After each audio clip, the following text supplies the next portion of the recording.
tiempo de la palabra. Amén. Cierren sus ojos allí, inclinen su rostro un momento.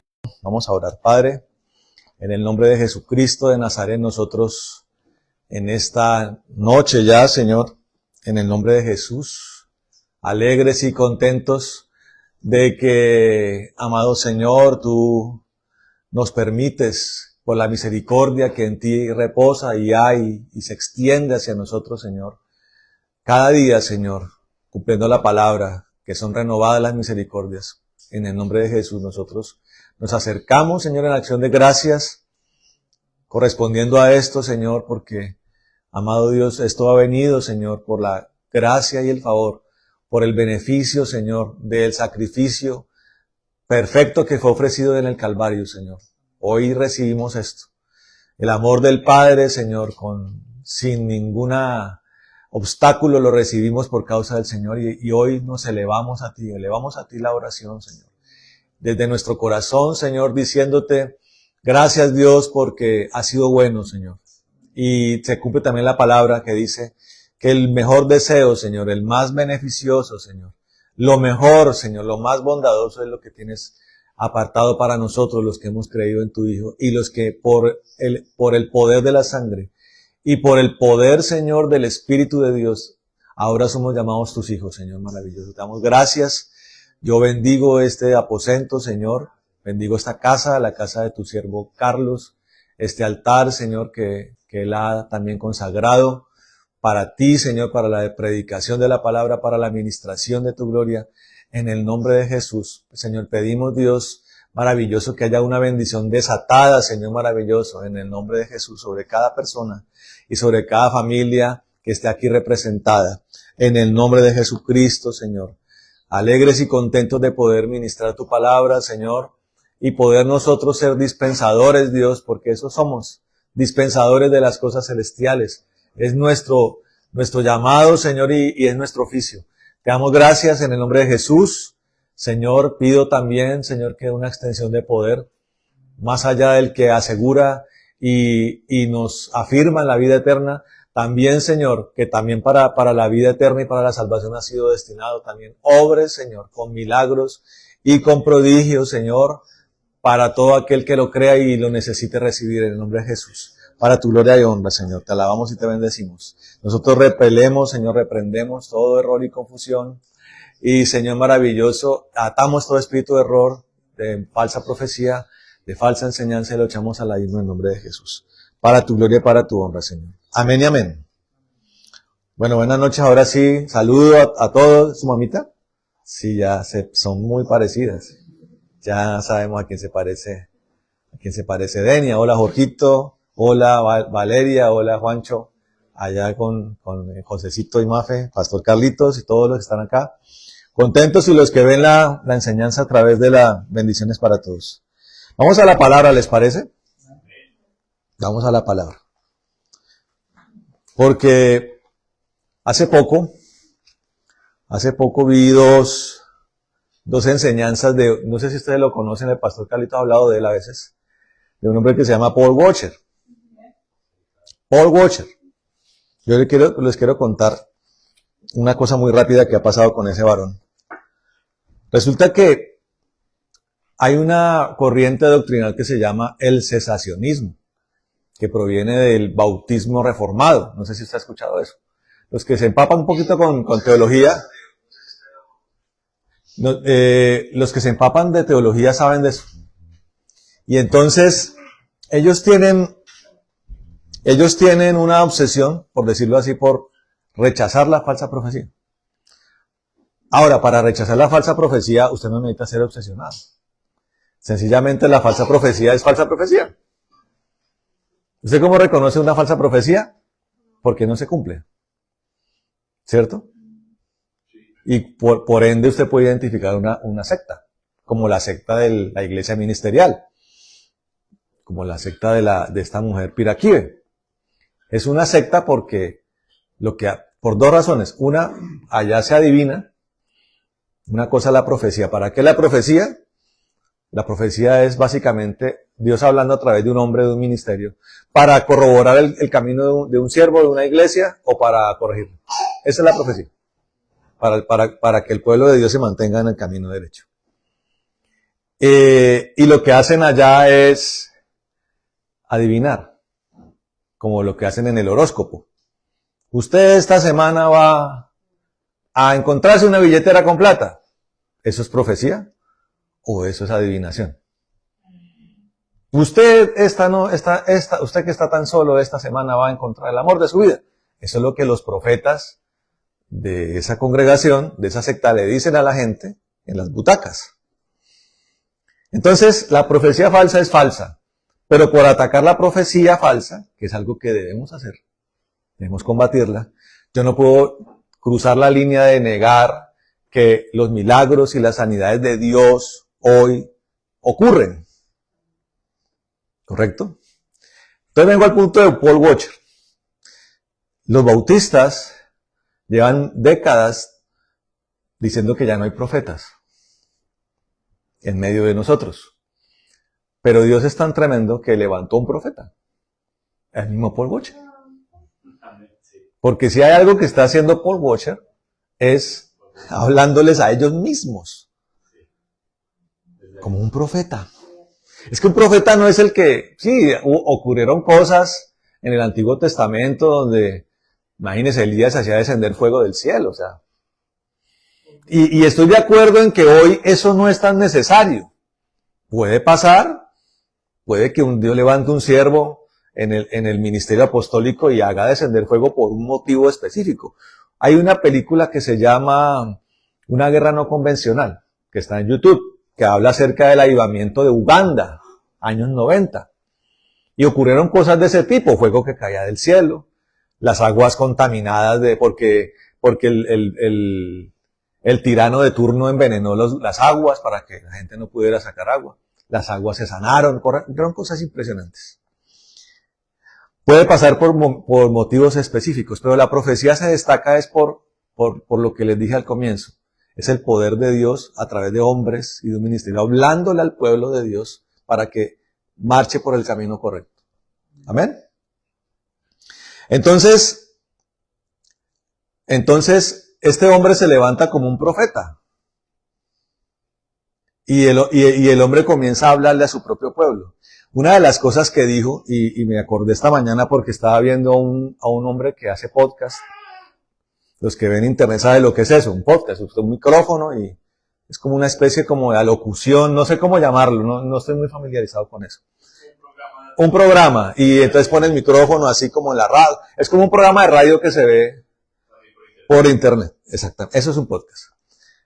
Y el hombre hablaba atacando a la falsa profecía, a los milagros y las sanidades.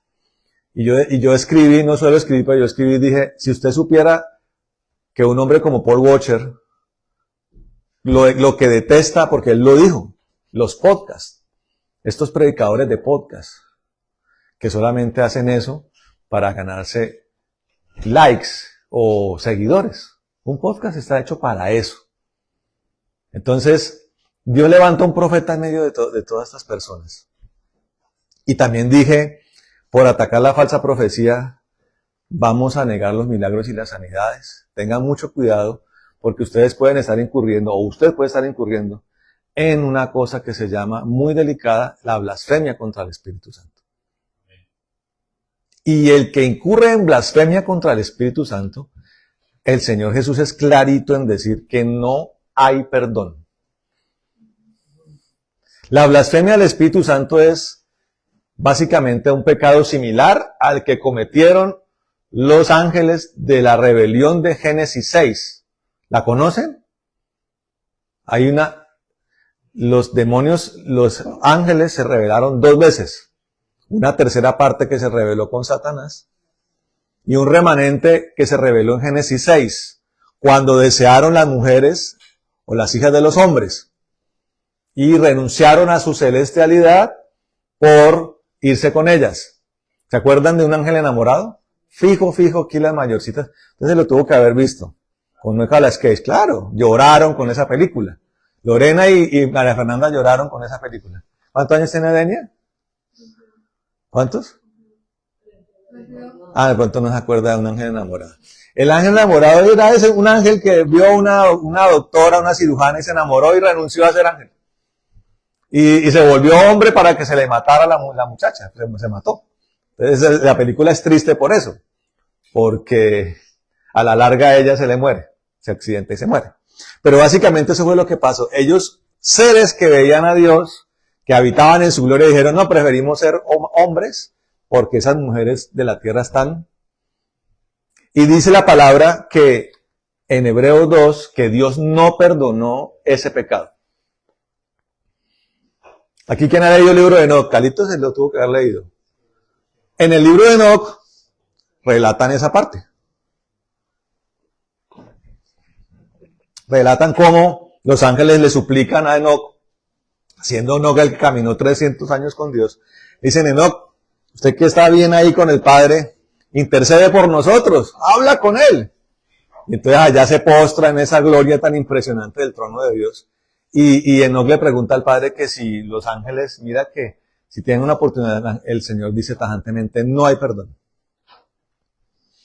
Y Hebreos 2 dice, si los ángeles perdieron la salvación o fueron destituidos de la gloria, ¿cuánto más ustedes no descuiden una salvación tan grande, dice la palabra? O sea, no vayan a entrar en ese ámbito de la blasfemia al Espíritu Santo. Blasfemia al Espíritu Santo es eso que están haciendo muchas personas, diciendo que hoy todavía hay milagros, o que no hay, pero cuando uno los confronta diciendo, mire, sí hay, ellos dicen, llegan a decir que eso son obras del demonio, como lo que hicieron los fariseos con el Señor. Por Belcebú echa a los demonios, dijeron ellos. Y él, como escuchaba los corazones y las murmuraciones, dijeron, pilas, porque hay un pecado que no es perdonado que se llama la blasfemia al Espíritu Santo. Y hay que tener cuidado con eso.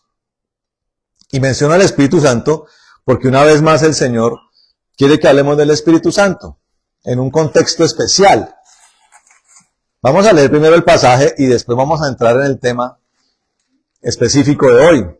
Busque el Evangelio de Juan, capítulo 16.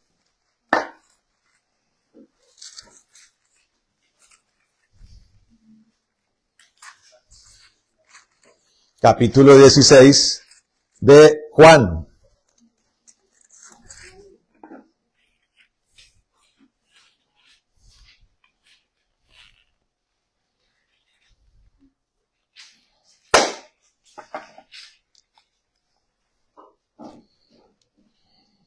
¿A quién le gusta caminar por lugares sin tropiezo? Pues es lo mejor, ¿cierto? Es lo mejor, pero mire lo que dice la palabra acá en el capítulo 16, vamos a leerlo desde el versículo 1. Dice, lo leemos en el nombre del Padre, del Hijo y del Espíritu Santo. Estas cosas os he hablado para que no tengáis tropiezo. Os expulsarán de las sinagogas, y aún viene la hora cuando cualquiera que os mate pensará que rinde servicio a Dios. Y harán esto porque no conocen al Padre ni a mí. Mas os he dicho estas cosas para que cuando llegue la hora, os acordéis de que ya os lo había dicho. Paremos un momento ahí. El Señor está hablando de un camino que tiene tropiezos, pero que tenemos que caminarlo con cuidado para no tropezar. Claro, hemos dicho que es chévere que haya un camino donde no haya ninguna piedra, ningún hueco. Pero la noticia es que sí lo hay. Lo hay. Pero entonces Dios nos está hablando para que no tropecemos con la piedra, ni nos caigamos en el hueco. En este pasaje, el Señor está hablando acerca del tiempo siguiente a su partida.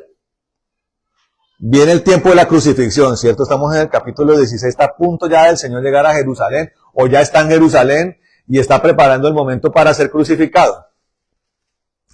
Y les está hablando a los apóstoles del tiempo siguiente a ese suceso de la cruz, lo que les va a pasar.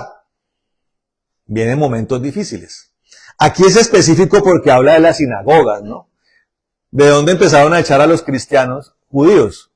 De las sinagogas. ¿Por qué? Porque empezaron a hablar de Jesús.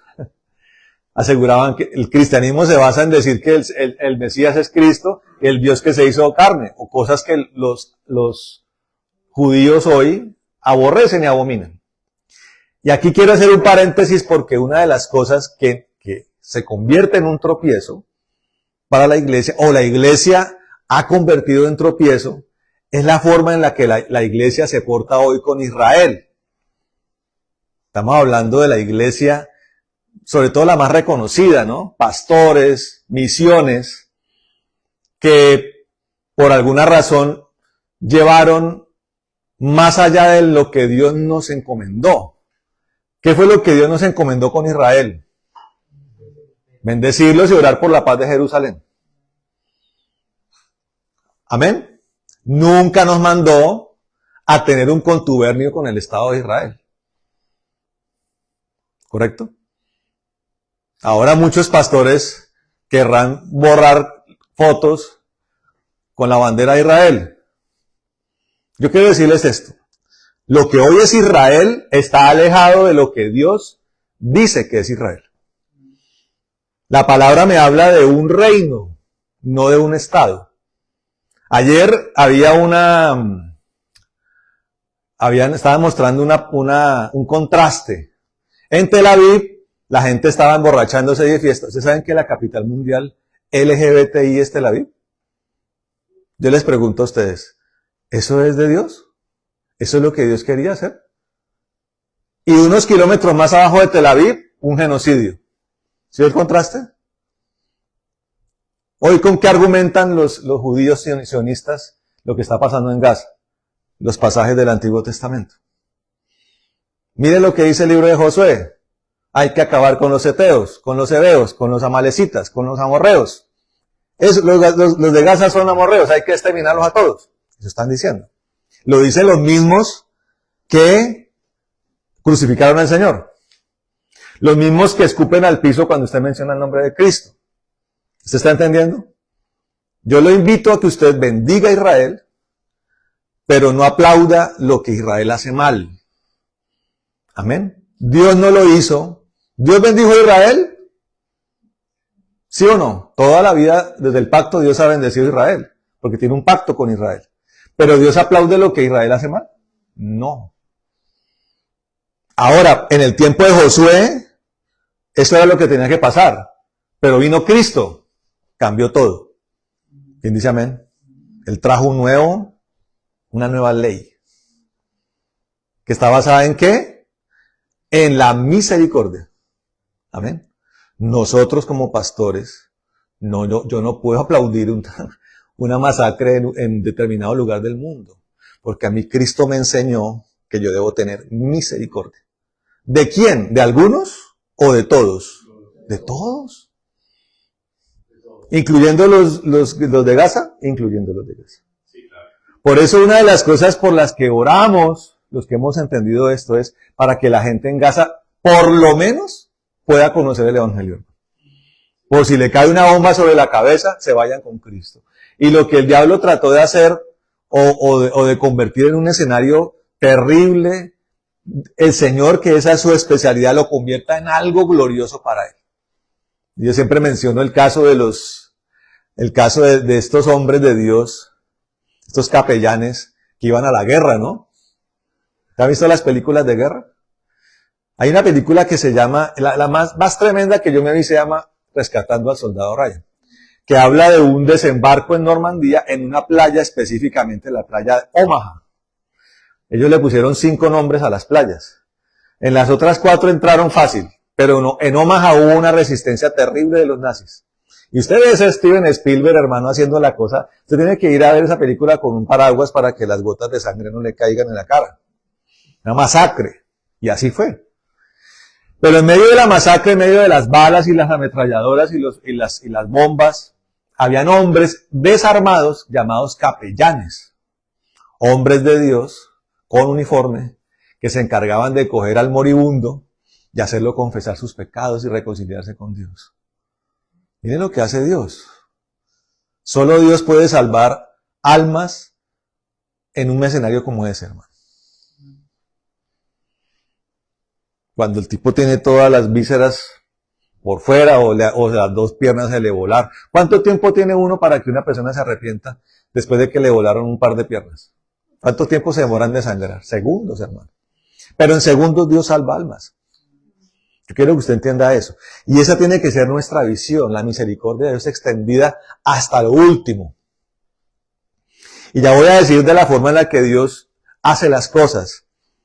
Pero esto se lo dijo el Señor acerca del primer tiempo después de que Él se iba a ir. Las sinagogas los iban a expulsar. Fuera acá. Porque ustedes creen en ese Jesús. Y les advierte, ¿no? Y les dicen, y vendrán tiempos donde algunos vendrán a matarlos pensando que sirven a Dios. Como Pablo. Pablo era un verdugo. Un perseguidor de la iglesia. Si bien él no era el que los ejecutaba, él sí los entregaba a los que los ejecutaban. Y Dios toma a Pablo y le da un giro de 180 grados y lo convierte en un apóstol de la dimensión del apóstol Pablo. Pero quiero como trasladar esta palabra al tiempo de hoy. No sé si usted en su discernimiento, en su crecimiento espiritual, logra identificar que son tiempos raros, llenos de tiniebla, hermano. Tiempos donde usted va por la calle hay tiniebla, usted prende el televisor hay tiniebla. Y no es tanto que, no es que hay una pareja besándose, que si uno no debe ver eso. Es algo más allá, es algo que proviene del engaño y de la maquinaria del engaño del diablo. Y yo quiero que usted desmitifique la visión del diablo como el de cuernos con trincho, que asusta, que la jala la pata en la madrugada. Ese no es el diablo, hermano. La gran herramienta del diablo no fue entrar a Edén a masacrar a Adán y Eva. Es engañarlos. Y los engañó gritando, amenazando, los engañó con la sutileza. Son tiempos de oscuridad y la información ha crecido a pasos agigantados. Cada 3 días se duplica la información en las bases, lo que hoy se conoce como las nubes. Imagínense cuánta información hoy hay en las nubes del no sé, ¿cómo llamarlo eso? El software virtual. Resulta que cada 2, 3 días se duplica la información. Estamos hablando de cosas, de una cantidad de información, la gran mayoría de ella, errónea. Errónea. Que le dispara a torcer su fe, sus creencias, pero también le dispara para confundirlo y le dispara para que usted ponga sus ojos en cosas que no son productivas. Que de eso sí que está lleno. De entretenimiento y de generación de dopamina en segundos. Estamos hablando de una humanidad que se está volviendo adicta a la dopamina, que es una droga igual de mala, en exceso, porque es un químico que nuestro cuerpo produce, pero en exceso es igual de mala que la cocaína o que la heroína. Y eso es dantesco, hermano. Eso es dantesco. Cuando usted lee Apocalipsis, hay pedazos que me dicen, me hablan de cosas que usted solamente lo ha visto en películas. Gente que quiere morirse pero no puede. ¿Se puede entender eso? Gente que quiere morirse pero no puede. O sea, las películas de zombies van a terminar siendo verdad. Como alguien que le escuché por ahí cierto día. Entonces le dijo en uno al otro, no, esas cosas no van a pasar. Dice, porque no creemos que van a pasar, es que van a pasar. Pareciera como si Hollywood fuera profeta de lo malo. Entonces, cuando a mí me hablan de inteligencia artificial, yo suelo reírme y sacar el chiste de que no demora entonces la inteligencia artificial en empezar a construir los T-800, que se van a devolver en el tiempo y van a buscar una mujer que se llama Sarah Connor. No va a ser muy bueno que le pongan a su hija Sara, ni que el apellido sea Connor, y que la Sara le ponga a su hijo. ¿Usted entiende de lo que estoy hablando, cierto, Jorgito? ¿Usted también entiende? ¿No entiende, Dios? Entonces tiene gente muy sardina acá, Pastor Carlitos. Tiene gente muy sardina. ¿Ustedes ya vieron Terminator o no? ¿No? ¿Valeria no? Véanse de verá. La inteligencia artificial. Es un robot, un cyborg, no, cyborg no, es un robot, se llama un organismo cibernético, ese es el nombre correcto, que busca en el pasado a la mamá que tuvo, al líder de la rebelión que los venció a ellos en el futuro. Bueno, pero todo eso que parece tan chistoso pueden ser cosas, muchas de ellas, que vayan a pasar y que están en la Biblia. Tecnologías y cosas impresionantes en el último tiempo que van a ocurrir.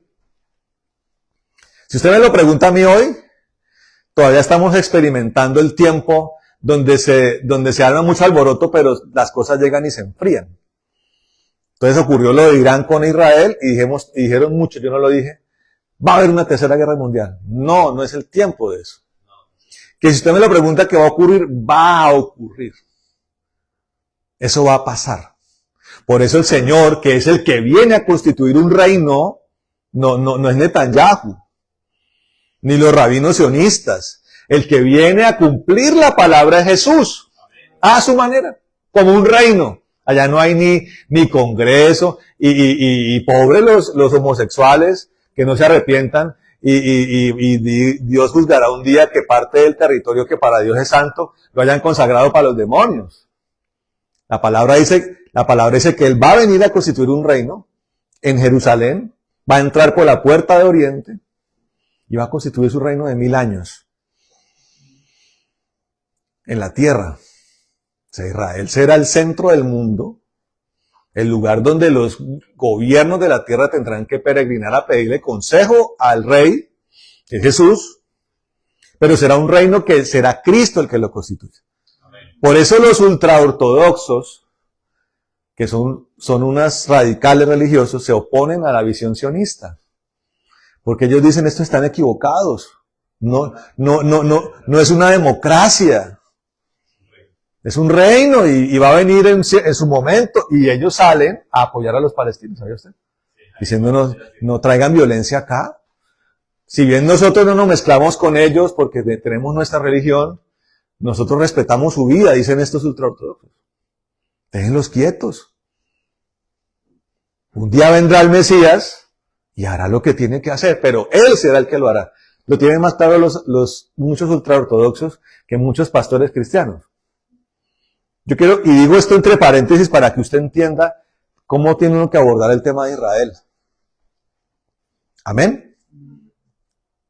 Nosotros no podemos dejar de lado al Señor por apoyar lo que Israel se le ocurra, o el Estado de Israel se le ocurra. Pero entonces, volviendo al punto de lo que le correspondía a los apóstoles del tiempo y lo que nos corresponde a nosotros, son tiempos peligrosos, donde cabalga el error. Amén. En muchas facetas cabalga el error. Se siente la oscuridad. Se siente la penumbra. Se siente que hay tropiezo. Pero la palabra de Dios dice, hermano, y tenemos que tener tranquilidad, porque el Señor dice, aunque las tinieblas cubran la tierra, yo haré resplandecer la luz en ustedes. Amén. La luz en ustedes. Hace poco asesinaron a un hombre, a un proyecto político cristiano en Estados Unidos, ¿cierto? Un hombre joven, así de la edad de Denia. ¿Sí? Le dispararon vilmente. Es curioso porque la derecha dice, fue la izquierda. Y resulta que fue un hombre de más derecha que Kirk, que le molestaba. Es que cada día sale más profunda la investigación. Parece que hay gente de la ultraderecha que le molestaba que él se sentara a hablar con los homosexuales. Porque eso era lo que él hacía. Y él tuvo que transformarse en eso. Usted toma el Kirk de hace 5 años, era más radical. Más tendiente a ser como muchos que son de la derecha en Estados Unidos, racistas, excluyentes de los inmigrantes, pero fue un hombre que fue entendiendo lo que Dios quería con él y fue transformándose en un hombre de más amor. Es que usted puede tomar fotografías así, usted puede juzgar mal a ese hombre, pero en él hubo una evolución que lo llevó a la comprensión y a la empatía por el pecador. Entonces parece ser, vamos a ver qué dice el resultado de la investigación, que un sector de la ultraderecha en los Estados Unidos no le gustó que él ya estuviera haciendo eso. Como le dijeron los fariseos al Señor, ¿usted por qué anda con publicanos y con prostitutas? Una de las cosas que incomodaron a los fariseos es porque este hombre anda metiéndose con esta gentuza. No gustó. Y en parte al Señor lo mataron por eso. ¿Usted está entendiendo? Entonces, este hombre le dispararon. Bien hubiera podido ser una persona de izquierda, pero esta teoría también es muy factible. Porque cuando usted se va hacia un rincón de las cosas, pierde la perspectiva. Cuando usted se convierte en fascista, ¿qué cristiano es usted? ¿Hitler era cristiano? De pronto en algún momento dijo que sí. ¿Pero era cristiano Hitler? No lo era. Un tipo que ordena a sangre helada acabar con todos los judíos en los campos de exterminio. ¿Qué cristiano puede ser? ¿Correcto? Entonces, estamos viendo tiempos de esa índole. Y yo meditaba, hermano, en cómo sería el anticristo. Porque a la larga la plataforma, esa penumbra, esa zozobra, ese enrarecimiento del ambiente espiritual, es la plataforma para que venga el falso profeta y para que venga el anticristo.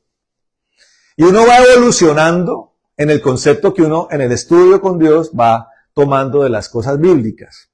Claro, hace 20, 30 años nos imaginábamos a un anticristo tipo militar, ¿no? Tipo Napoleón, tipo Hitler, ¿sí? Con un criterio marcial, un criterio reaccionario, violento. Y yo me puse a pensar, ¿será que el diablo va a ser tan evidente, hermano? Y yo digo, me he dado cuenta de que no. De que el diablo primero es un ser paciente. El diablo no se encrespa, no se afana. Él es un ser espiritual. Nosotros los seres humanos somos los tendientes a afanarnos. Somos los tendientes a prejuzgar. Somos los tendientes a acelerarnos. Somos flemáticos. El diablo no. Entonces el diablo, con su capacidad para el engaño, está creando, fabricando algo para el futuro. Construyendo el escenario para el anticristo que va a venir a la tierra y que vendrá antes que el Señor. Porque la palabra dice en Tesalonicenses que aparecerá el hijo de perdición antes de la venida de Cristo. Dos cosas, apostasía y aparecerá el hijo de perdición. Antes de eso no viene el Señor. Para el que diga que puede venir esta noche, está equivocado. Nosotros podemos morir esta noche, pero que el anticristo venga hoy no, porque no ha venido el hijo de perdición. De pronto sí estamos viviendo un tiempo enorme de apostasía, pero no ha venido el hijo de perdición. ¿Cómo será el hijo de perdición? Resulta que hay un muchacho, no digo que sea él, pero hay un muchacho que me ha causado lo he estado como examinando. Y es el número 1 en seguidores de YouTube. Ustedes deben saber quién es. ¿Cómo se llama? ¿No saben? ¿Usted sabe quién es? MrBeast se llama. Y se llama MrBeast además porque MrBeast es Mr. Bestia, ¿cierto? Un muchacho, hermano, afable, bien hablado, se expresa bien, tiene esta buena presencia. Es un hombre que no anda por ahí enamorando muchachas. Alguna vez alguien dijo que porque la Biblia dice que no es dado el amor de las mujeres es porque va a ser homosexual. Le repito, el diablo no va a ser tan evidente. El diablo está construyendo algo que pueda engañar a todo el mundo. Si sale un tipo vestido de rosado, habrá una tercera parte de la humanidad que lo repudiará. Sí, ¿y ese tipo quién es? No, es el líder mundial. No, pues que dirija por allá, que otra, a mí no tengo. Entonces mire que todo esto viene producto de la meditación con Dios, de hablar con Dios. ¿Cómo será el anticristo? Le digo, no va a ser así como algunos lo han pintado. Va a tener la capacidad de que en el global de la humanidad va a despertar una empatía, hermano. Y dice la palabra que será tan tremendo este poder que aún si fuera posible engañará a los escogidos, hermano. O sea, muchos de los escogidos van a quedar cautivados con este hombre y con el falso profeta, que uno también pensaba que iba a ser un papa con su sotana blanca, Si fuera un papa, la mitad de la humanidad lo repudiaría. Pero eso nos ayuda a entender, hermano, el poder que tiene el diablo. Y que como es tanto el poder, tiende a intimidar al hombre. Pero lo que nos está diciendo el Señor acá es que a pesar de ese poder que el diablo dice tener o que tiene, no se preocupen, porque mi poder es más grande. Amén. Ahora, el Señor le está diciendo a ellos, los van a sacar de las sinagogas.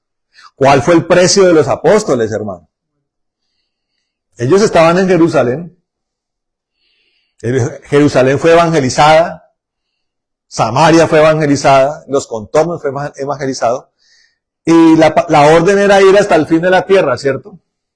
Cuando Pablo iba hacia la península ibérica, España, seguramente Pablo pensaba que ese era el límite de la tierra. Porque lo que hoy es el nuevo continente, que es América, no se sabía, por lo menos en el antiguo continente, que existiera.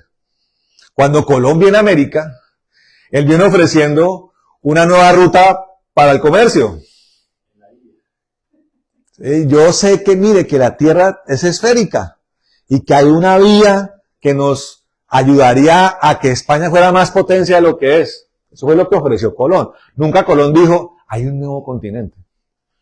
No, él se tropezó. Él empezó a tener sospechas por el prototipo de las personas que se encontraba y por la geografía que encontraba, el ecosistema que encontraba, pero fue Américo Vespucio el que se dio cuenta que era un nuevo continente.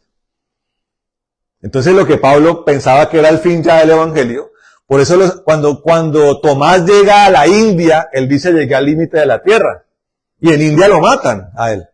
Tomás muere en la India. Pero apenas era el comienzo de una obra que hasta el día de hoy ha tardado 2000 años. Y la tierra sigue siendo conquistada para Cristo hoy. No solamente porque es muy grande, sino porque siguen naciendo nuevas generaciones. Y generalmente una generación que surge como nueva es una generación tendiente a desconocer a Dios, tendiente a estar apartada de Dios. Entonces como que se renueva el fuego del evangelismo. Se necesita renovar. Lugares donde ya llegaron hombres como Adoniram Hudson. Imagínense el primer hombre que entró a la parte baja de Asia, Indochina, Birmania. Se le murieron 4 esposas. Él consiguió la primera, se le murió, la segunda, se le murieron 4 esposas. Se le murieron todo su cuerpo ministerial, se le murió, no porque los mataran, sino por las enfermedades que se encontraban en esas latitudes, hermano. Usted cuando sale hoy de Canadá a Sudamérica, ¿con qué tiene que ir usted para allá? ¿Qué tiene que aplicarse? Una vacuna. En esa época no eran vacunas de nada. Todo lo que les aparecía mortal los mataba, hermano. O algunos morían naufragando. O algunos morían en el simple viaje, morían. Era tan terrible el viaje que morían. Puntas de lanza que llegaron a esos lugares. Y establecieron comunidades cristianas en esos lugares que hoy siguen predicando el evangelio. Digo estas cosas, hermano, porque es notorio que la vida cristiana, no la mía, no mi individual, que es algo de lo que tenemos que librarnos, porque a veces miramos la dificultad en mí. Ay, no me salió mi trabajo. Ay, no se me dio lo que yo quería. Ay, no me pasó lo que yo tanto soñaba. Ay, no me pude comprar la casa que yo tanto soñé. Pensamos en nosotros. No, cuando el Señor habla de dificultades, como las que está hablando acá, está hablando de cosas que tienen que ver con la obra de Dios, con la salvación, con llevar el evangelio a lo último de la tierra. Amén. Eso es lo que está hablando aquí el Señor. Y les está diciendo, esto va a pasar. Y va a pasar, van a venir en contra de ustedes cosas por mi nombre. Pero yo les voy a llenar un terreno para que no tropiecen.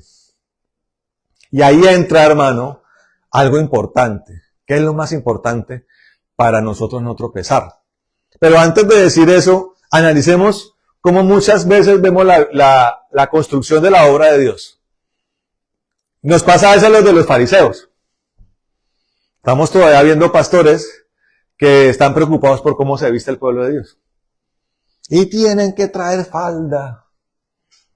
¿Sí? Y está la iglesia de Dios llena de itinerario. Hay iglesias que tienen culto de lunes a domingo. Y si usted no viene al culto el martes, y entonces el fuego de Dios va. Estamos obsesionados con cosas que cuando usted analiza son bonitas. Muchas de ellas son importantes. ¿Leer la Biblia es importante? Claro que lo es. ¿Ir a la iglesia? Sí. Ayunar es bueno. Ayunar es bueno. Esas cosas que tienen que ver con nuestra disciplina eclesial son buenas. Pero ¿es lo que nos va a salvar? ¿Es lo que nos va a hacer que seamos exitosos en el propósito de Dios? Yo pregunto eso. Porque así nos quedamos en eso, ¿no? ¿Esta quién llegó el domingo? Yo lo vi que llegó aquí a las 10:05. ¿Es importante ser cumplidos? Sí. ¿Pero es lo más importante para la vida eterna? No. Yo me pongo a pensar, hermano, cómo eran los cultos del Señor. ¿Todo el mundo llegaba a la misma hora? No, no. Y los cultos de Pablo, imagínense ese culto, esa vigilia, en donde se le cae un muchacho de un tercer nivel y se le rompe el cuello. ¿Todo el mundo llegaba a la misma hora? No. De hecho, puedo citar hasta respecto a mismas palabras que el Señor dice. El Señor dice que el jornalero que llegó a las 6 de la mañana recibirá el mismo sueldo del jornalero que llegó a las 5. ¿Cierto?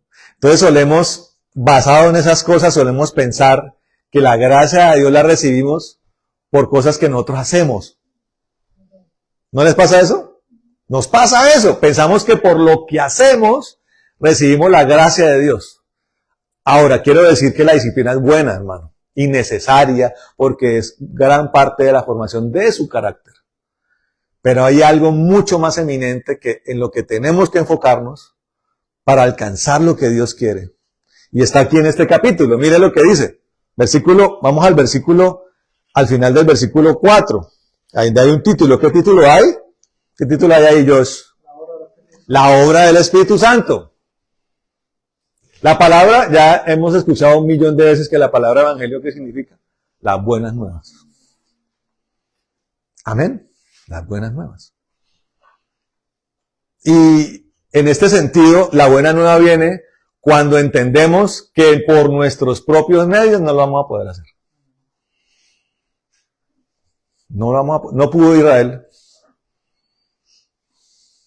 Y eso que se esforzaron después de que recuperaron Jerusalén y pelearon con los sucesores de Alejandro Magno, y vino la batalla de los Macabeos.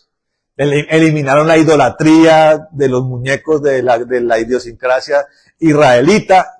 Digamos que se esforzaron. Y al día de hoy, ese momento es para ellos, el Hanukkah es su celebración por excelencia. Gloriosa. Pero no alcanzaron, hermano, no alcanzaron. No alcanzó ni siquiera el mismo Juan el Bautista, que fue el más grande profeta. Le tocó convencerse de que el que tenía enfrente era el Mesías. Y el Señor dice, este fue el más grande profeta parido por mujer, pero los que son mis discípulos deben ser mayores que él, dice. Pero hay algo que nos hace mayores. Aquí viene eso, mire. La buena nueva dice, esto no lo dije al principio porque yo estaba con vosotros. Claro, él ha estado con ellos y comienza a anunciar que se va a morir y que se va a ir. ¿Cómo recibe usted esa noticia? Si usted fuera Pedro, si usted fuera Juan, ¿cómo la recibiría? Uy, pero ¿cómo? De hecho, Pedro dijo, Señor, pero ¿cómo vas a hacer eso? Jamás ocurra eso, le dijo Pedro al Señor. ¿Y qué dijo el Señor? Apártate de mí, Satanás, le dijo, porque me eres tropiezo.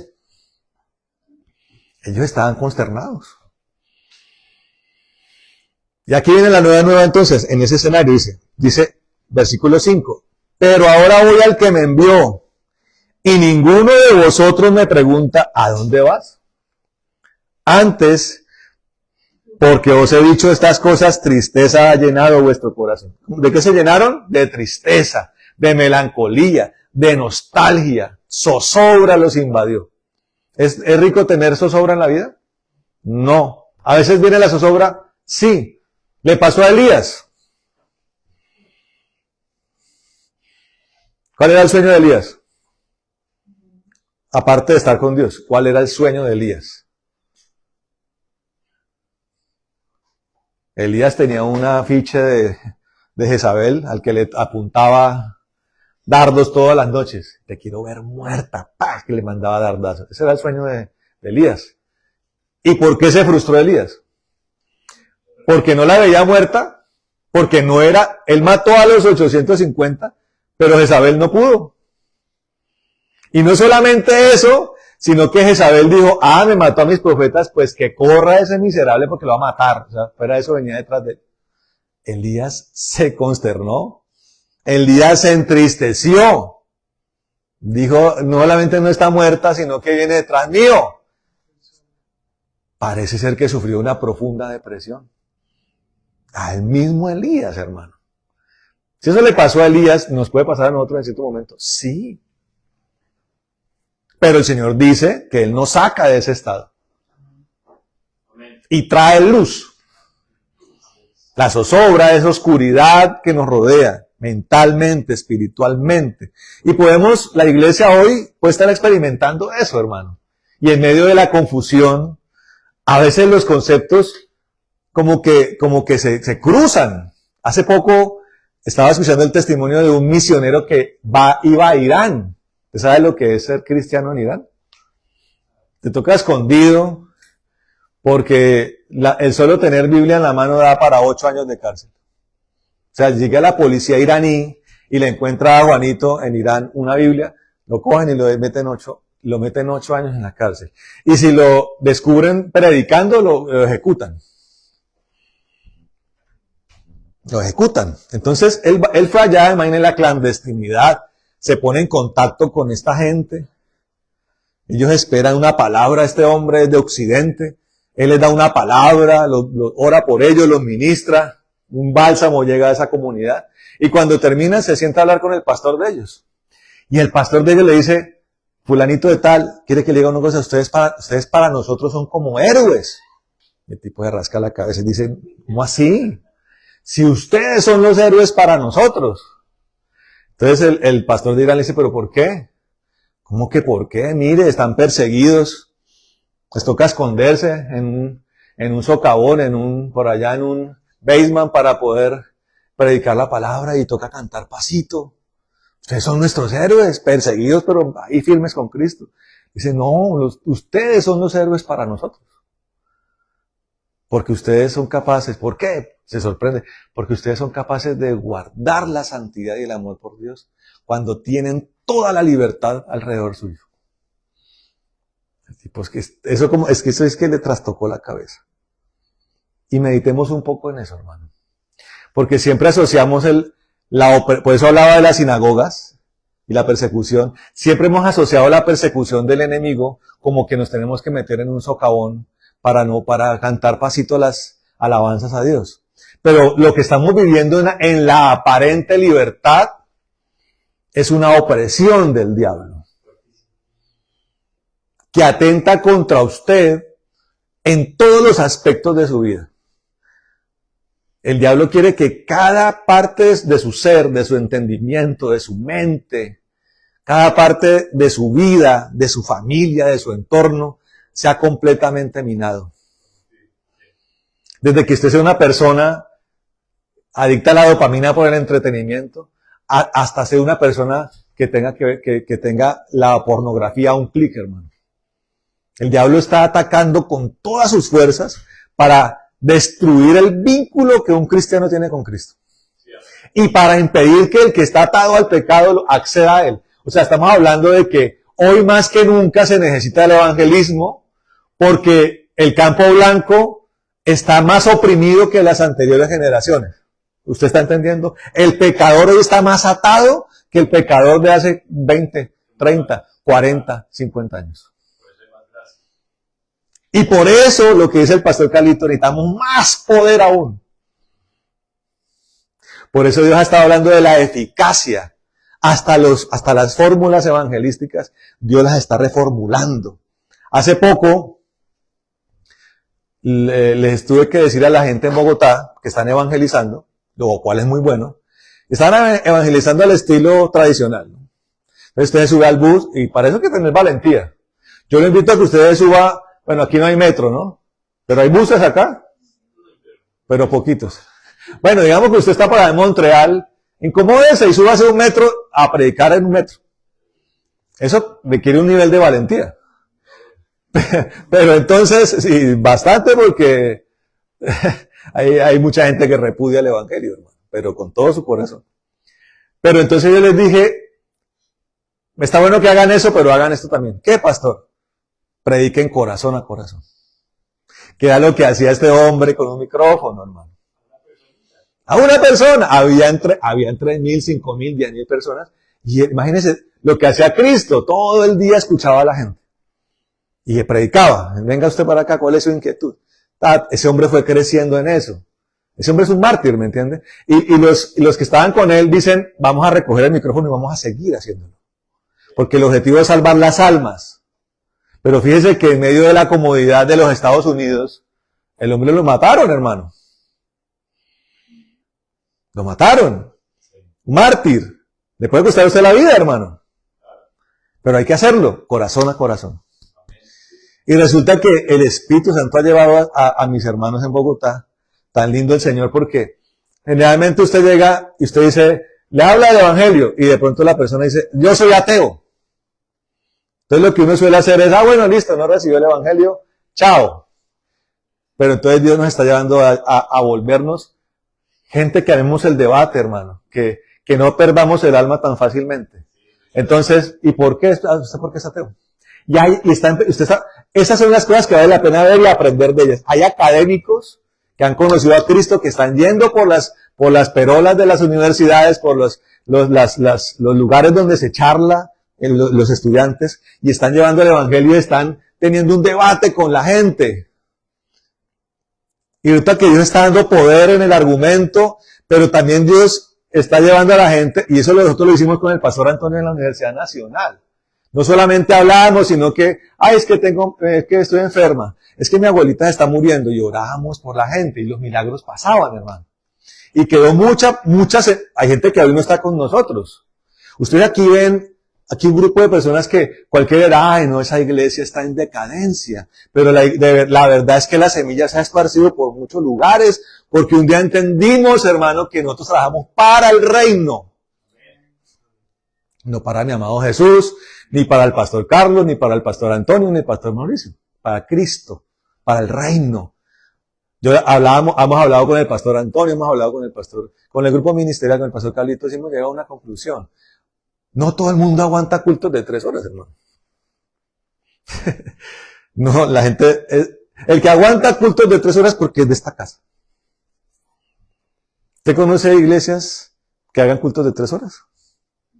¿Conoce una? Dígame una. Yo en Colombia no conozco. De pronto los cultos de las 11 de la mañana en Oraves, cuando habían 3 cultos.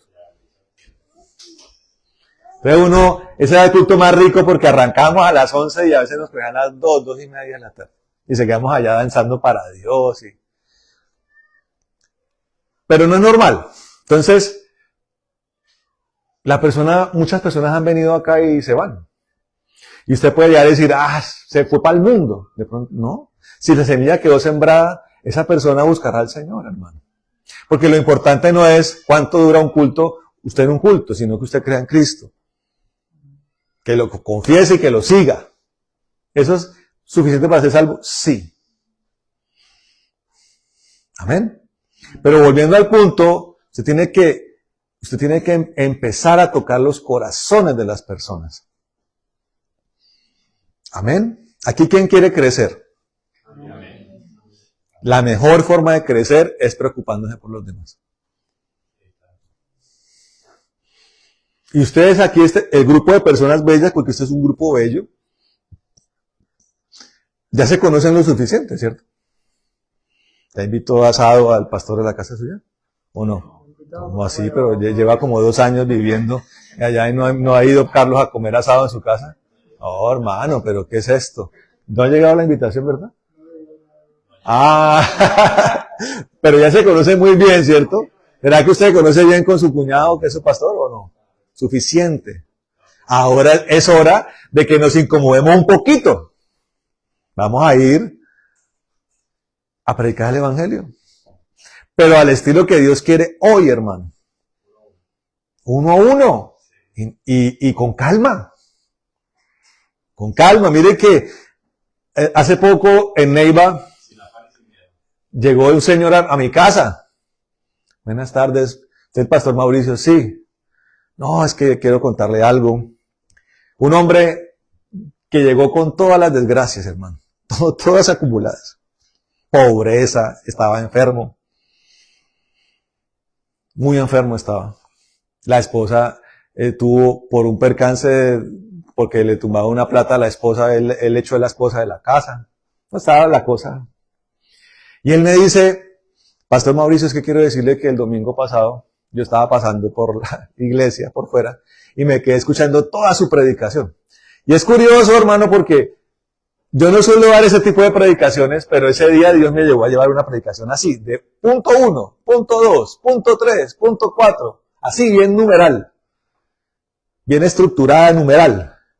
Era una pauta que Dios quería darle a la gente ese domingo. Y yo me puse a pensar, no era ninguna palabra, y levántate aunque estés postrado y derrotado, no era nada de eso. Eran 7 puntos instructivos para la iglesia, no para el perdido. Eran de esas palabras puro para la iglesia. Y esa fue la que se escuchó del toda. Y fue el poder que había en esa palabra el que lo atrajo. Dios hace como quiere, hermano. Entonces yo lo recibí, lo senté, me contó todas sus penurias. Y yo comencé a hacer un instrumento para salvar esa alma. Él quería, claro, un Dios que le solucionara todos los problemas. Pauta para evangelizar. La pauta para evangelizar, hermano amado, es usted tiene que reconciliarse con Dios. Sí, amén. Lo primero. Yo le pregunto aquí a los chiquitines aquí, si eso es exclusivo de los grandes, Isabela. Yo te pregunto a ti, mi amor. ¿Tú tienes que reconciliarte con Dios? ¿Tú tienes que reconciliarte con Dios? Hazlo hoy. Esta palabra es para, esto que estoy diciendo en este momento es para el que necesita reconciliarse con Dios. Entonces le dije al hombre, tiene que reconciliar. El hombre me hizo así como que no me entendía. Porque la gente suele pensar que es una persona buena. Y de verdad el hombre me contó su vida, era como un tipo bueno. Nunca tomó, mi pastor, solamente como una vez me dieron un par de tragos. Nunca, ni fumó. ¿Hay gente así? Sí. ¿Seguro? Y esas circunstancias le impiden ver su maldad. Porque porque fue malo profesional. Mentiroso profesional, tomador profesional, mujeriego profesional. ¿Sí?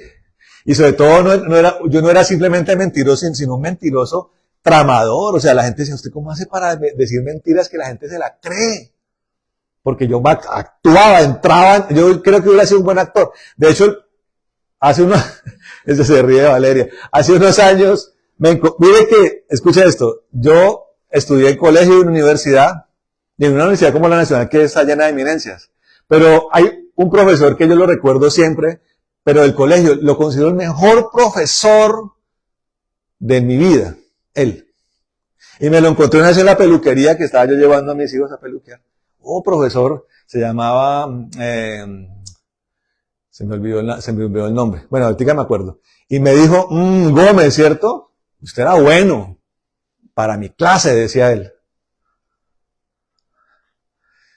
¿Y en qué era bueno? En oratoria, en teatro.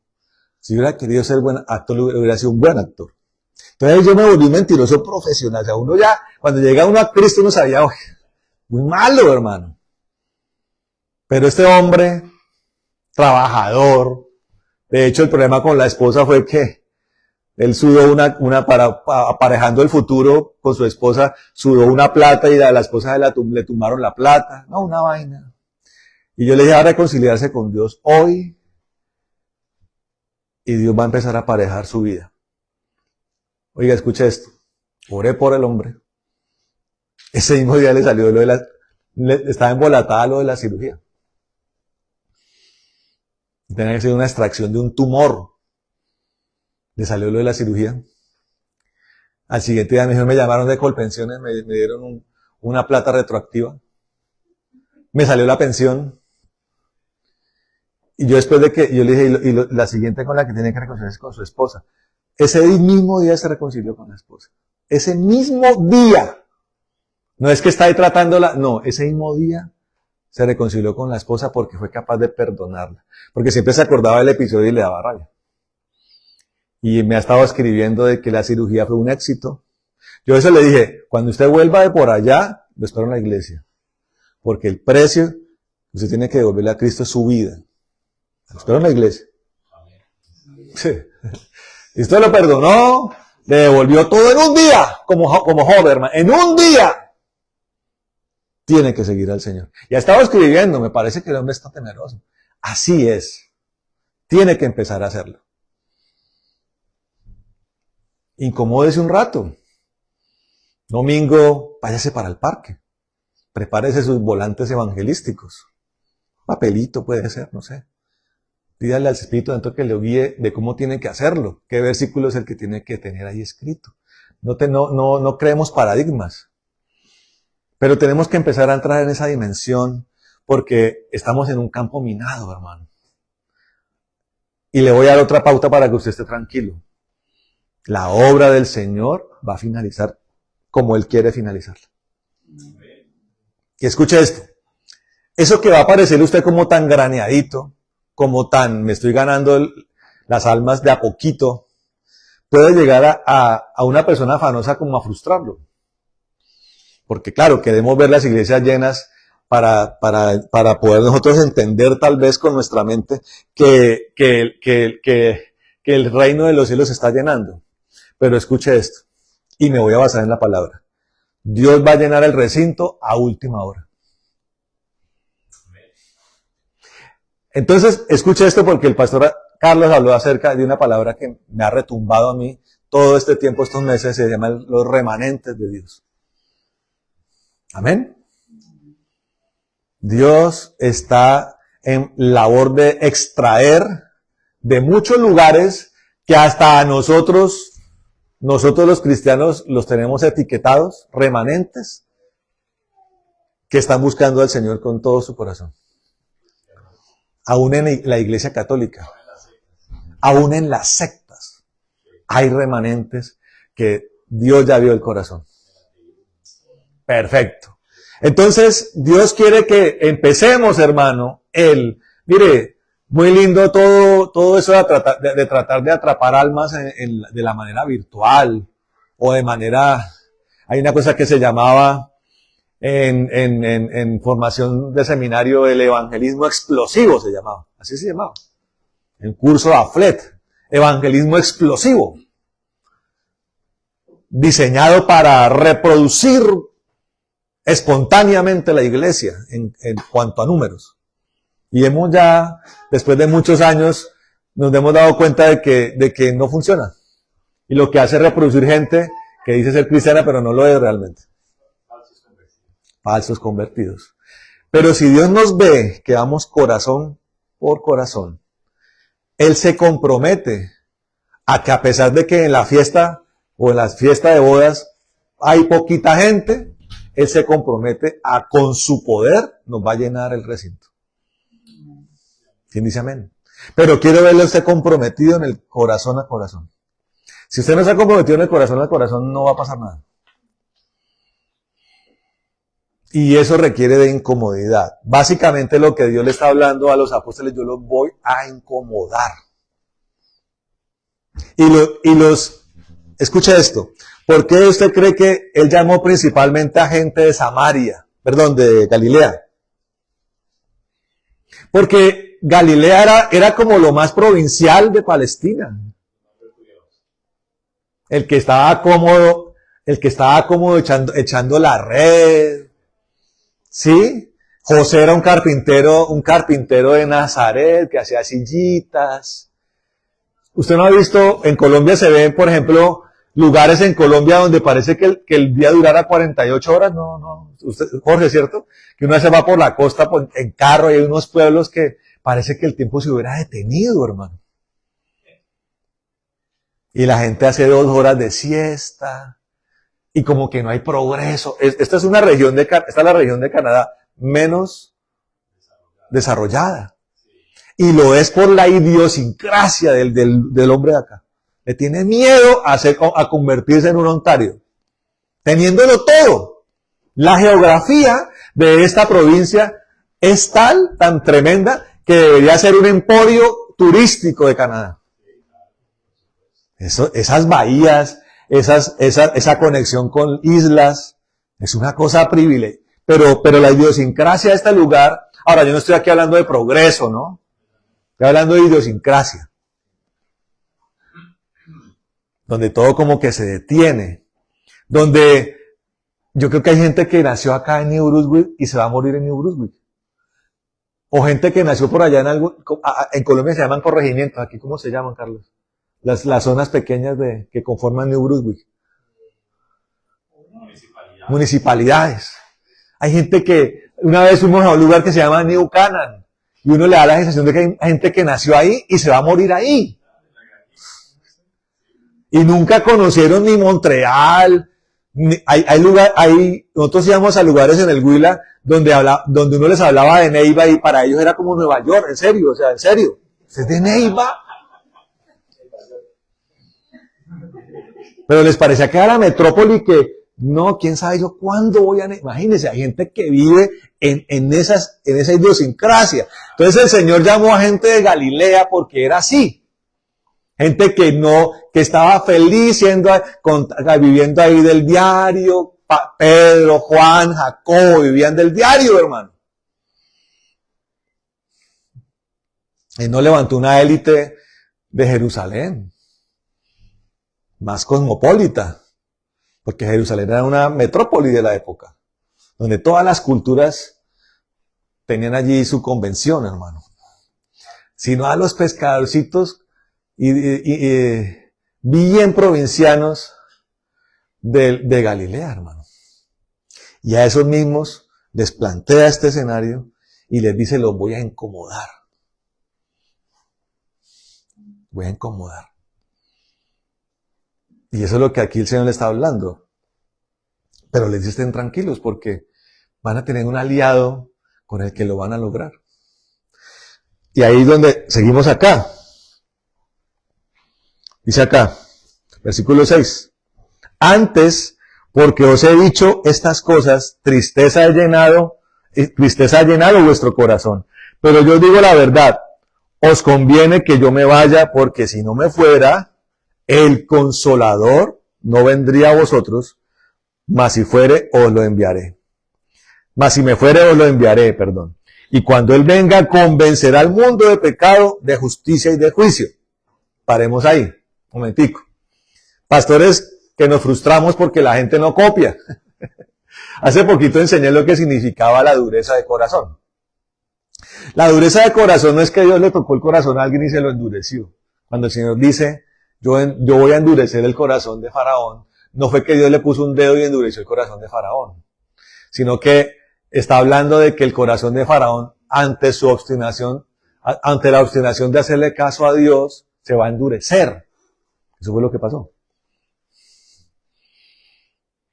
Cada plaga que venía, en vez de arrepentirse, Faraón se endurecía más. Eso fue endurecer el corazón de Faraón. Entonces yo explicaba que uno ve en el mundo, basándonos en lo que dice la Biblia, de que el impío es cada día más impío, vemos que la gente no copia el evangelio. Por mucho que se enseñe. Y pasa en la propia iglesia.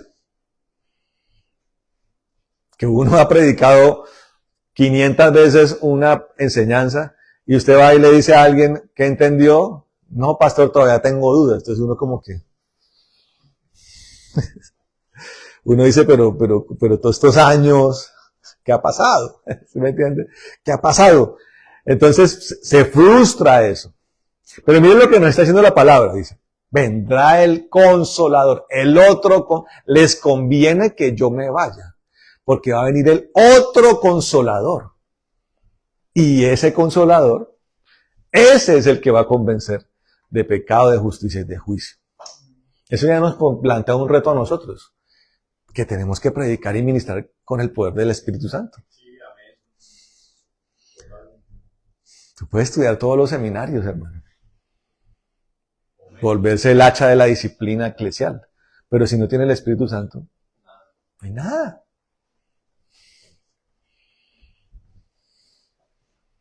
Tenemos, aquí surge otro reto, ¿no? Porque el primer reto es incomodémonos, pero entonces el segundo reto es que tenemos que incomodarnos, pero con el mejor de los aliados, el Espíritu Santo. O sea, si alguien no puede faltar en ese momento de incomodidad, debe ser Él. Amén. Porque primero va a ser el que va a convencer de pecado, de justicia y de juicio. Y segundo, es el que en el momento de la dificultad de trabajar para Dios, es el que nos va a consolar. O sea, es un consuelo para el pecador, pero es un consuelo para nosotros también. Porque nos estamos incomodando, hermano. Este hombre, vuelvo al punto de este hombre, él hablaba, la base de su discurso se empezó a centrar, él hablaba al comienzo del estilo de vida cristiano-americano, que es el estilo de vida de la casa, el estilo de vida donde yo saco a mis hijos al parque, en un buen colegio. Esa es la prosperidad cristiana americana, norteamericana especialmente. Aunque es curioso porque en Latinoamérica Colombia es conocido como el país que más promulga la doctrina de la prosperidad. El cristiano colombiano es tendiente a decir, Dios nos bendice y nos hace prósperos en todas las cosas. Pero eso tiene una condición, que yo ya la he hablado, es la prosperidad del alma. Y la prosperidad del alma es esa, la que yo fortalezco incomodando mi propia vida. ¿Me está entendiendo acá? Usted quiere ser próspero en Dios, tiene que incomodar su vida. No tanto en el discurso de las zonas de confort de los que mucho hablan, no. Estamos hablando de incomodarla para Cristo. Amén. Incomodarla para Cristo. Entonces estoy diciendo que el Espíritu Santo es el que convence de pecado. Estamos hablando de tocar los corazones. Usted está lleno del Espíritu Santo. Él toca los corazones. Y Él convence. No necesariamente para que usted vea el fruto. Entonces no se va a quedar ahí haciendo a ver cuando la mata de frijol, si crece ya, como los frijoles mágicos, ¿no? ¿Se leyeron en la historia? Entonces llegaba el niño y botaba los frijoles mágicos y ¡brum!, crecían de una vez. No. O a mi manera queriendo que él vaya a mi iglesia. Si yo todo el que le predico pretendo meterlo a mi iglesia, ¿de cuánto creo que va a ser mi iglesia? No, yo trabajo para el reino, hermano. Ahora, si en medio de todo eso la persona viene a mi iglesia, bendito sea el Señor. Amén. De hecho, eso me responsabilizaría a mí de esa persona. Sería un reto para discipularla. En donde también hay crecimiento. Hay crecimiento en la predicación y hay crecimiento en el discipulado. Que es cuidar al que llega a la iglesia. Ese es el discipulado. Y en medio de la dificultad, el Espíritu Santo me consuela. Dice acá, volvemos a repetir. Os conviene que yo me vaya porque si no me fuera el Consolador, no vendría a vosotros. Mas si me fuere, os lo enviaré. Amén. Y cuando Él venga, convencerá al mundo de pecado, de justicia y de juicio. De pecado por cuanto no creen en mí, de justicia por cuanto voy al Padre y no me veréis más, y de juicio por cuanto el príncipe de este mundo ha sido ya juzgado. Y voy a finalizar con esto para no alargarme más. Ya me alargué como 20 minutos. Vamos a terminar acá.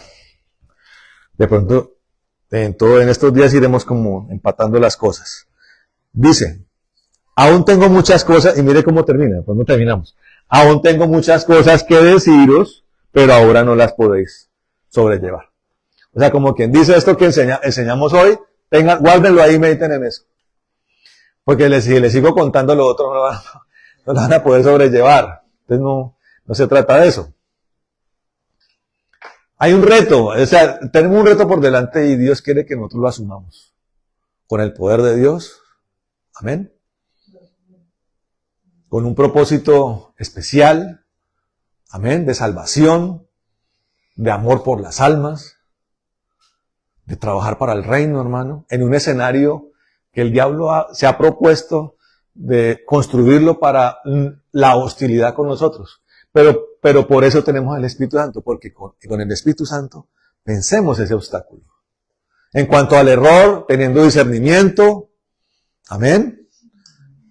En cuanto a llenarnos de la unción de Dios, orando, pasando tiempos con Dios, caminando con Dios, amén. Y esa unción llevándola a los que están perdidos. Esa es la vida del cristiano. En donde usted vaya a estar. Si va a estar en Moncton, o en Toronto, o en Vancouver, o en África, o en Indonesia, no sé. Allí va a estar el Señor haciéndolo por usted.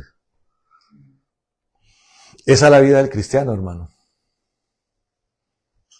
Y Dios no nos hizo para estar en un solo lugar.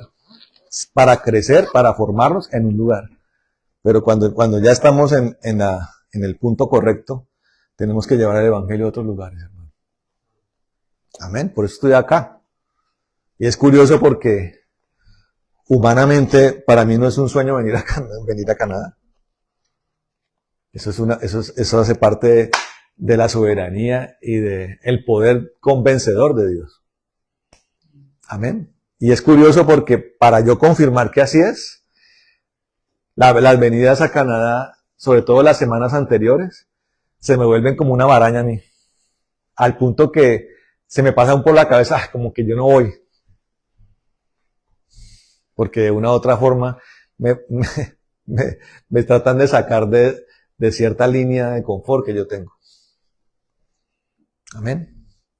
Pero ahí sé que es de Dios. Y por eso vengo. Porque el amor de Dios es más grande que cualquier cosa. El amor de Dios por ustedes es más grande, que es superior a mí o a mi familia, que también tiene que pagar un precio. Es yo no estar 2 semanas con ellos. Alguno dirá, pastor, pero eso es nada. Sepárese 2 semanas de su familia. Sepárese 2 semanas de este doctor. ¿Es duro? Pega duro, ¿cierto? Ahora imagínense esos misioneros que no ven a la esposa en 6 meses. Tremendo, hermano. Vamos a orar, hermano. Póngase de pie. Vamos a meditar en estas cosas. Yo sé que Dios en estos días va a hacer cosas poderosas. Pero como dijo el Señor, vamos a parar ahí para que no se vea usted abrumado por lo que Dios quiere seguirle hablando. Amén. Cierre sus ojos. Vamos a orar. Y vamos a pedir algo sencillo, hermano, pero poderoso. ¿Qué tenemos que pedir? El Espíritu de Dios. Necesitamos al Espíritu de Dios. Que nos convenza a nosotros, que nos llene a nosotros y que nos convierta en instrumentos poderosos en su mano. Bueno, Padre bendito, en el nombre de Jesús de Nazaret, vamos a actuar con fe, con una fe de celeridad. Ahora mismo en el nombre poderoso de Jesús. Levanta sus manos al cielo. En el nombre poderoso de Jesús, oramos en esta noche.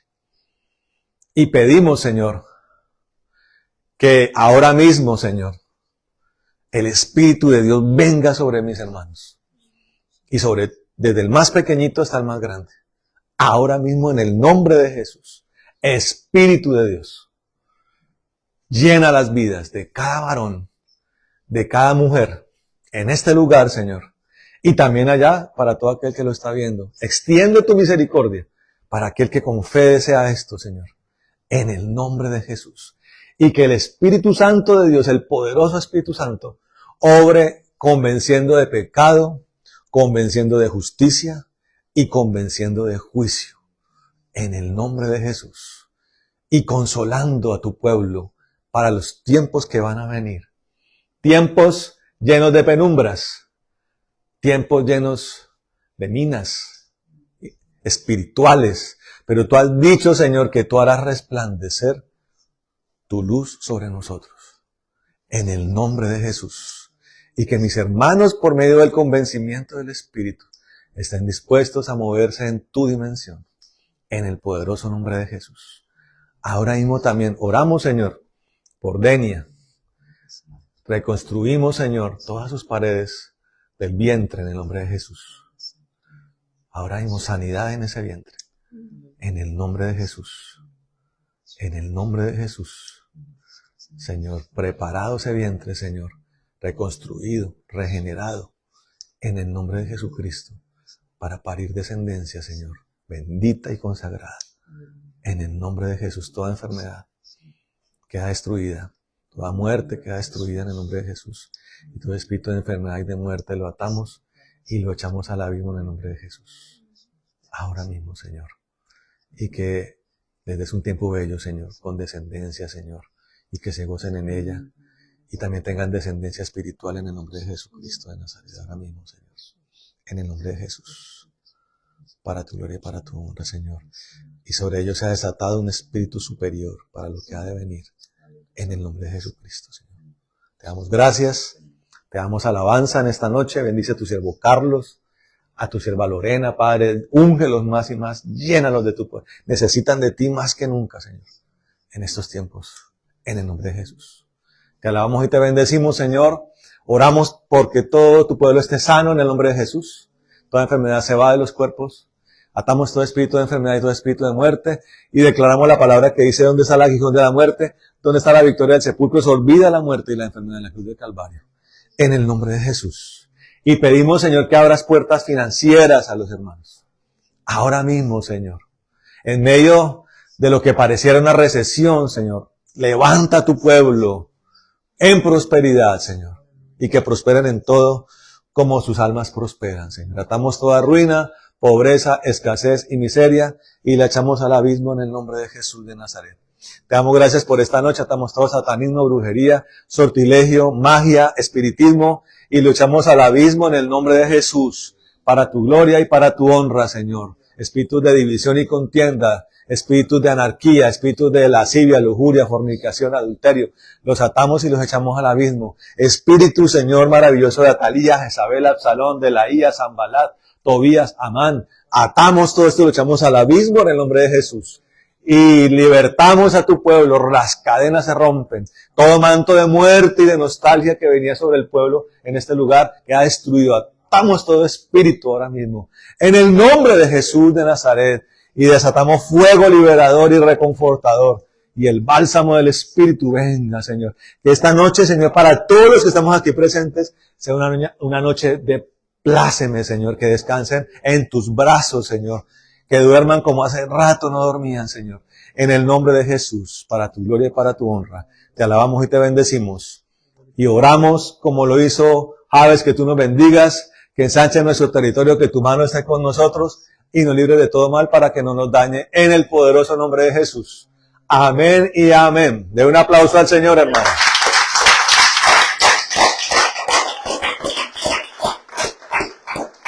Que Dios los bendiga, que Dios los guarde. Amén.